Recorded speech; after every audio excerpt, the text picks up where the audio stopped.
বা তাকে মন থেকে নিঃস্বার্থভাবে আপনারা ভালোবাসেন, যেই লোকটা যদি নতুন কিছু করতে চায় মন থেকেও কিন্তু মায়া আসে। তখন লায়লার মধ্যে আর কি রাগ অভিমান যা ছিল, দুজনের মধ্যে রাগ অভিমান ছিল, সবকিছু ভুলে তাকে অ্যাপ্রিশিয়েট করতে আসছে যে সে বিজনেস যেহেতু করবে, যার কারণে তাকে সংবর্ধনা দেওয়ার জন্য আসছে।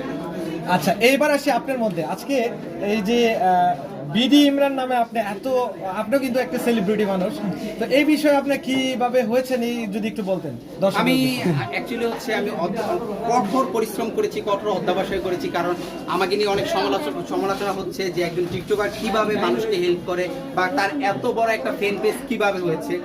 আসলে যদি দেখবেন নিঃস্বার্থভাবে কোনো একটা কাজ করেন বা মানুষের যদি লক্ষ্য থাকে যে আমি ওইখানে পৌঁছাবো, মানুষের জন্য কাজ করব, আজকে মানুষের জন্য কাজ করেছি বিদায় কিন্তু এত বড় 2 মিলিয়ন একটা পেজ হয়েছে, যার কারণে আমি প্রত্যেকটা ফলোয়ার্সের কাছে চিরকৃতজ্ঞ এবং আন্তরিকভাবে তাদের কাছে বলবো আমি সবসময় আপনাদের পাশে আছি